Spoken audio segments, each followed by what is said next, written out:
Boa noite a todos. Que a paz, o amor de Jesus possa envolver os nossos corações, nos abençoar, que os mentores desta casa nos envolvam em vibrações de paz, de harmonia e de muito amor, porque é a necessidade maior nossa em todo o planeta nesse momento. E falando de amor, o nosso estudo hoje está no capítulo 13 do Evangelho segundo o Espiritismo.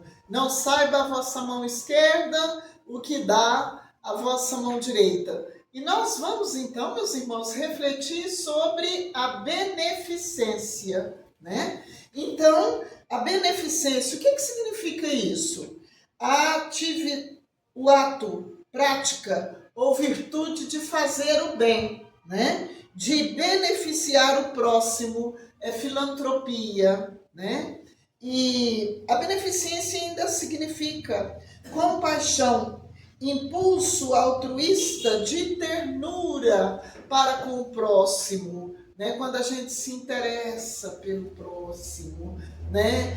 E o Evangelho segundo o Espiritismo tem muitas mensagens sobre a prática da caridade, né?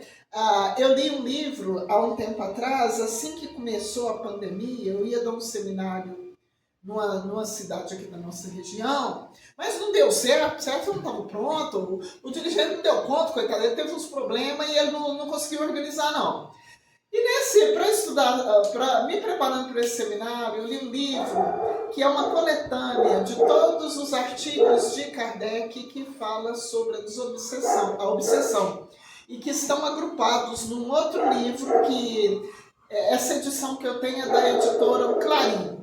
E lá vai ser explicado a diferença que há entre a benevolência e a beneficência. Porque quando os espíritos superiores, quando Allan Kardec pergunta na questão 886 do Livro dos Espíritos, qual o verdadeiro sentido da caridade, tal como a entendia Jesus? Os Espíritos dão uma resposta bem resumidinha. Benevolência para com todos, indulgência para com as imperfeições alheias, perdão das ofensas. E a benevolência, aqui nessa resposta, significa, sobretudo, a caridade moral. Eu esses dias eu fiz uma live no Centro Espírita Eurípides Barçanufo de Piaçu, e eu trabalhei com um artigo da Revista Espírita. O autor é Lacordaire, e ele vai falar, tem o título de A Chave dos Céus. A chave do céu é a prática da caridade, a prática da benevolência. A caridade, ela significa, meus irmãos, sempre amor em ação. O amor em movimento, o amor incessante, amor para com a gente mesmo. Quando Jesus nos afirma que nós precisamos colocar em prática o amarás o teu próximo como a ti mesmo. É porque se a gente não tiver amor próprio, se a gente não souber quem a gente é, se a gente não aprender a gostar da gente, a construir vida melhor para a gente não consegue amar o próximo. E se a gente não ama o próximo, a gente não ama a Deus. Então a lei divina, né, Jesus já resume os dois mandamentos: amor a Deus e amor ao próximo. E a gente precisa amar o próximo como a gente ama a gente mesmo. No dia que a gente der conta de cumprir esses dois mandamentos, nós vamos ter vencido o círculo de dor, de sofrimento, de lutas desnecessárias, às vezes, que a gente procura com as próprias mãos, muitas vezes, por não saber agir, por falta de equilíbrio, por falta de reflexão. Nós precisamos, então, nos lembrar, muitas vezes eu vou dizer aqui umas palavras, que o ensino que Jesus dá a Pedro, no capítulo 26 do livro Boa Nova, a negação de Pedro.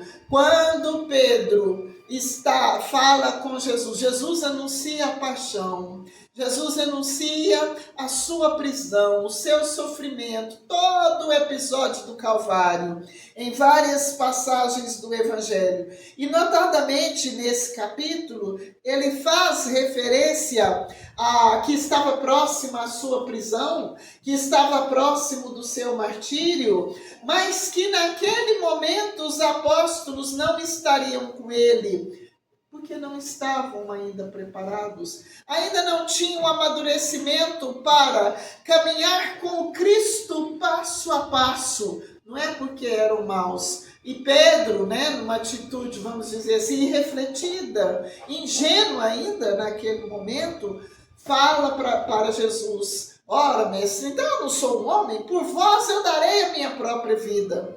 E Jesus prevê a negação de Pedro. E fala para ele: Pedro, ainda hoje você vai compreender que o homem do mundo é mais frágil do que perverso. E para a gente viver bem nesse mundo, para a gente conviver uns com os outros, com tanta diferença que a gente tem de compreensão, de relacionamento, de percepção das coisas, nós precisamos aceitar o fato de que, às vezes, nós fazemos uns aos outros sofrer. Ah, mas eu sou muito bonzinho. Pensa bem, vamos pensar bem se somos mesmo.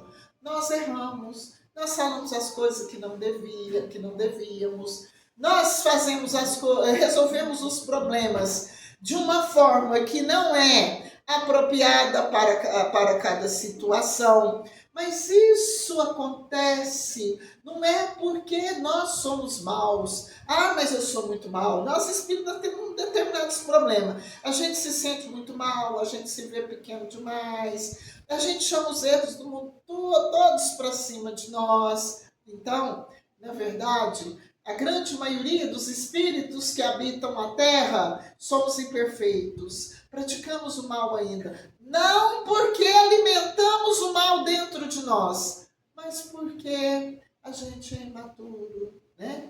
A gente ainda não amadureceu, a gente não pensa bem no que está fazendo. Quantas vezes a gente pratica uma ação e de repente a gente vai pensar: meu Deus, por que eu fiz isso? Eu fiz meu irmão sofrer, eu provoquei uma tristeza para minha família, eu ofendi tal pessoa, né? Então, Dr. Bezerra de Menezes, num livro belíssimo que ele escreveu para o seu irmão, quando ele conheceu o Espiritismo e, de certa feita, ele esteve, então, numa solenidade no Palácio da Guarda Velha, no Rio de Janeiro, e perante uma assembleia muito numerosa, uma assembleia ilustre, ele se declarou espírita. E o irmão dele, e essa notícia, porque o Dr. Bezerra era um cidadão ilustre no Rio de Janeiro, na época em que ele lá viveu. Então, era médico conceituado, né? Havia pertencido ao exército como médico, deixou de ser médico para ser político, né? Ele foi político, ele foi deputado no estado da Guanabara naquela época, acho que foi por mais de uma legislatura, tem muito tempo que eu li isso, né? E houve uma exigência para ele ser político, ele não podia ser militar, e ele abandonou a carreira de médico militar, né?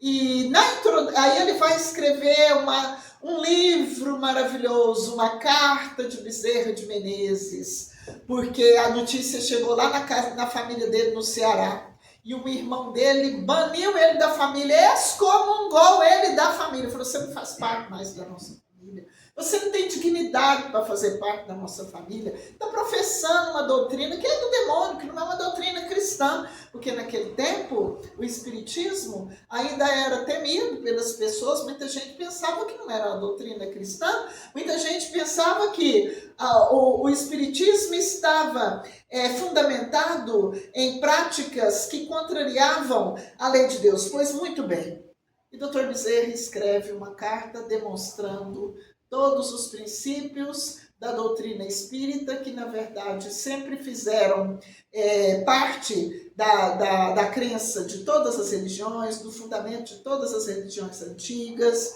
né?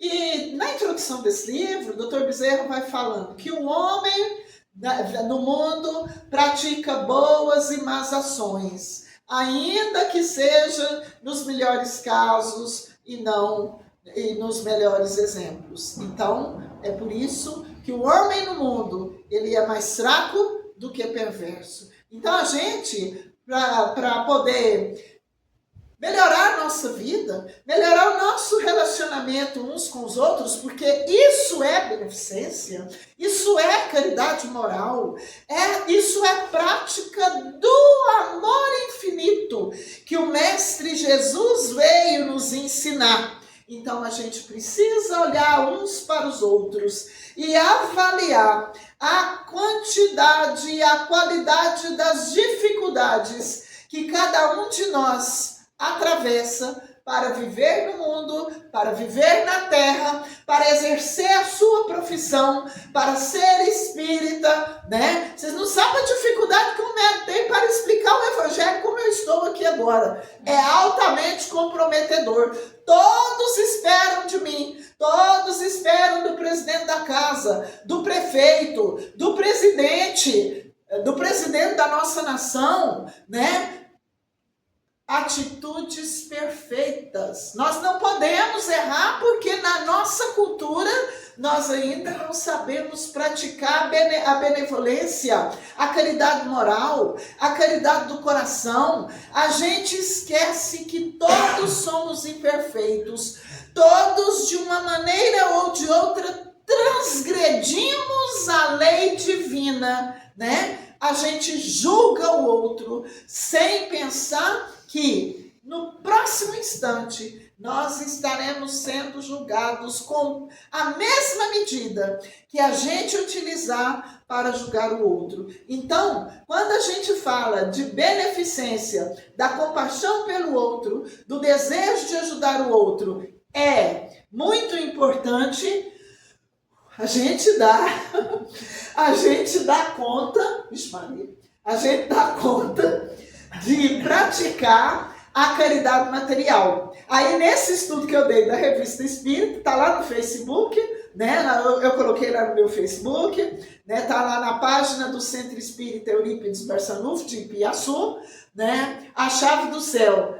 A caridade material, ela é muito importante, porque não adianta a gente dizer boas palavras e não alimentar o próximo. E a pessoa está torturada pela fome. É justamente quando a pessoa recebe o prato de sopa, o pedaço de pão, o copo de leite, o prato de comida, a cesta básica, no momento em que ela está alimentada fisicamente, ela vai ter condição, vamos beber água.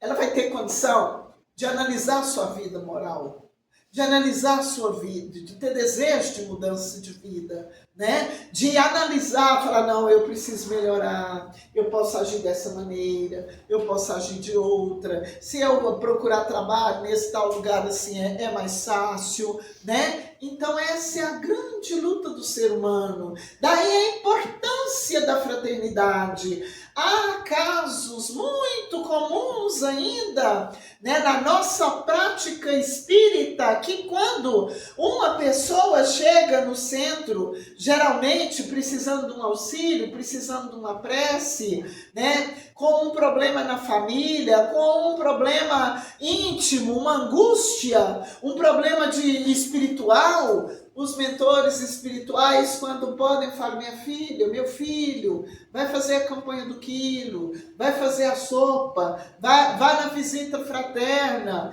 venha trabalhar na casa. Às vezes a pessoa espera uma ajuda mágica, uma ajuda da qual ela só recebe e nada tem que doar, não tem que fazer nenhum sacrifício. Muitos costumam ir até embora da casa, né? O irmão X tem uma história Acho que está no livro Contos e Apólogos, eu li há muito tempo, vou contar só um pedacinho. Então a mulher foi lá no centro espírita fazer tratamento.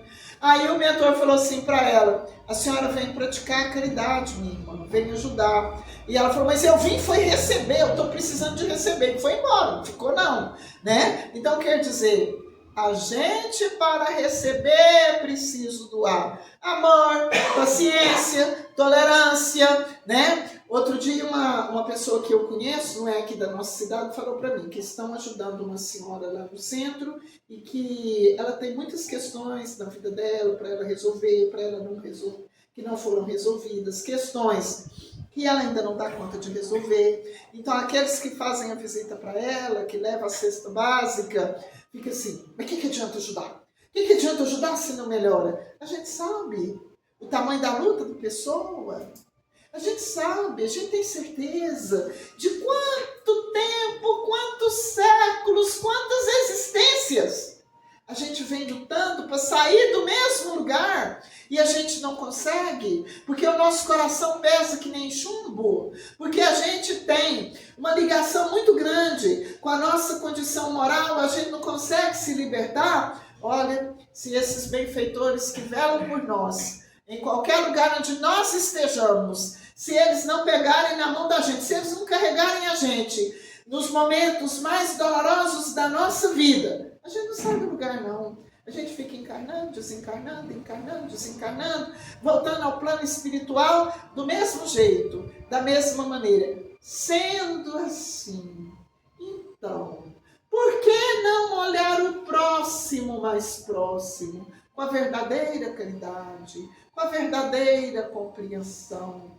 Quando Jesus esteve aqui na terra, vivendo entre nós, onde ele curava os enfermos e ensinava nas sinagogas, nas praças públicas, onde ele estivesse, até mesmo em ocasiões ilustres, na casa dos publicanos, na casa dos fariseus, porque ele contou muitas parábolas na casa desses fariseus quando ele lá esteve. Não foram todos que conheceram Jesus que aproveitaram daquelas lições naquele momento. Então, tem uma coleção de livros, Retratos de Nazaré, Homens Notáveis, Mulheres Notáveis, eu acho que tem mais, mas eu acho que eu já li só esses 3. Que fala que Jesus não curou todo mundo, não. Né? E a cura não era só quando Jesus queria tirar o mal da pessoa, não, porque a plenitude do seu espírito dava para ele fazer isso. É quando ele libertava da obsessão, quando curava de uma doença, quando curava de qualquer mal que a pessoa tinha. Não foram todos. E houve casos em que Jesus falava, tal pessoa ainda não posso curar. Porque se eu curar essa pessoa agora, eu não estou contribuindo com ela. Tem muito tempo que eu li, tá? Essas livros são maravilhosos, né? Então, nem todos receberam uma cura. Há doenças, há dificuldades, há dores que demoram mais do que uma existência para curar. Demoram mais do que uma vida. Então a gente fala assim, mas eu vou lá naquele centro, tem 10, 20, 30 anos. Não está resolvendo. É a gente.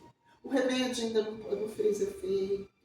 O remédio ainda não faz efeito. O remédio melhor, o remédio maior que a gente tem aqui é o Evangelho de Jesus. É o ensino de Jesus. Então vamos recordar aqui, meus irmãos, as passagens em que Jesus curava os enfermos, em que cada enfermo chegava perto do Mestre Jesus e ele, pela sua condição plena de espírito, olhava para a pessoa, identificava a condição do espírito, por que estava naquela situação, o quanto já tinha caminhado, o quanto já tinha aprendido, que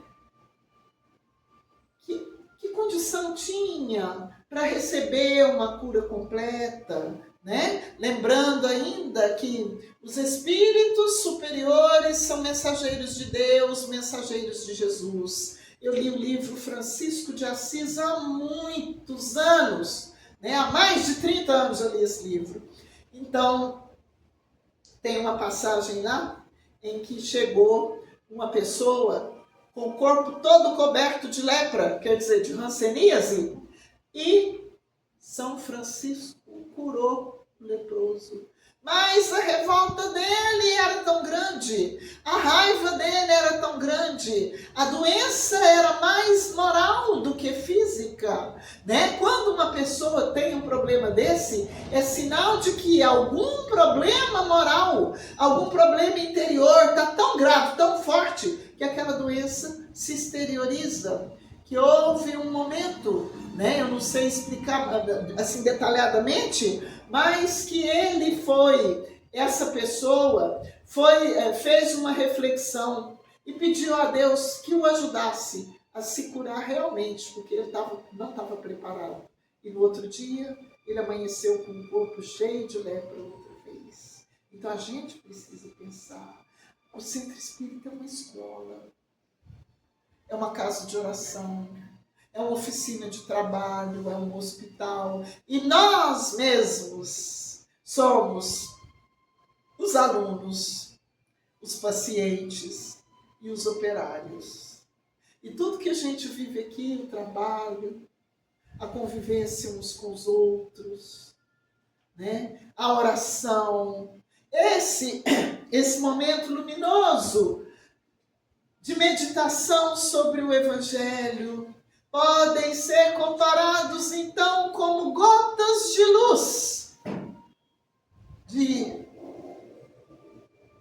natureza, vamos dizer, se vamos dizer uma palavra de Kardec, quintessenciada, puríssima, que Jesus permite que caia sobre os nossos espíritos, sobre as nossas necessidades, né? E o remédio faz tanto mais efeito quando a gente começa a aprender que para eu caminhar melhor, para eu viver melhor, para eu ser mais feliz, eu preciso distribuir, na medida em que as minhas condições permitem, tudo que eu tenho de bom para com o meu próximo, seja ele quem for, através da palavra amiga, através dos bens materiais, né? Porque a gente precisa doar o calçado, doar sujo não, que aí é falta de respeito, nem a roupa rasgada. Doar o calçado, doar a roupa, né? Que a gente acha que ainda vai dar para usar. A gente precisa doar o prato de comida, mas se a gente não doa amor, se a gente não doa amizade, se a gente não doa aquela palavra de compreensão, nós não estamos praticando a beneficência. E para que os espíritos superiores possam praticar a caridade, eles precisam da nossa parceria. Aqui nesse capítulo, nesse item 13, do capítulo 13 do Evangelho, Carita, ela sai e vai visitar algumas mães famintas, com os filhos famintos, e ela fala, que falava mentalmente com elas, que sois eleitas de Deus, Deus ama vocês, e ela fala assim, mas se as minhas palavras confortavam essas irmãs, essas minhas palavras não eram capazes de, vamos dizer assim, de apaziguar os seus espíritos famintos, os seus estômagos famintos, porque é preciso a gente doar o pão, mas a gente tem que doar amor, ou então a gente não está fazendo a doação completa. Todos nós podemos doar, todos nós podemos ajudar. É assim que nós temos lá no livro Jesus no Lar, uma página maravilhosa, com tudo que tem nesse livro, a caridade desconhecida. O homem era pobre, humilde, trabalhador paupérrimo, que naqueles tempos mais antigos, e existe isso até hoje, A pessoa ganhava um salário que não dava nem para comprar comida. A pessoa trabalhava e passava muita fome, né? E ele então descobriu que tinha como missão nessa terra fazer a caridade. E muito rápido, com breves reflexões, ele ficou: e agora? Como é que eu vou fazer? Se eu der um pedaço de pão, meus filhos vão ficar sem. Se eu der um prato de comida, meus filhos vão ficar sem. Quer dizer, bens materiais eu não posso dar. E ele então, a partir daquele momento, utilizou todo o tempo que tinha, toda a oportunidade que tinha para praticar a caridade moral. A boa palavra, o bom ânimo, a boa atitude, cidadão correto, né? E chegou ao ponto de, por exemplo, ele estava andando na rua, se ele visse uma casca de banana ou uma pedra onde uma pessoa pudesse escorregar e machucar, ele ia lá e retirava aquele obstáculo do caminho para não causar prejuízo para ninguém. Se ele estava conversando com alguém ou com algumas pessoas e alguém começasse a falar mal de outro alguém que estivesse ausente, ele sempre arrumava um jeito de lembrar alguma qualidade da pessoa, né? Ressaltar algum ponto positivo que a pessoa disse. Então, praticar a caridade, praticar a beneficência, praticar a benevolência não exige bens materiais. Quem mais praticou a caridade aqui, principalmente a caridade do não julgueis e não julgueis? Nossa, é sério. Foi quem? Jesus. Nunca deu uma sacola de pão para ninguém, que ele não tinha. Nunca deu uma bolsa de dinheiro. E praticou a caridade com ninguém. Ressuscitou Maria de Magdala. Ressuscitou Zaqueu. Aí alguém está assim meio assustado, mas ressuscitou como? Na doutrina espírita, ressuscitar significa renascer em espírito. A pessoa se transformar intimamente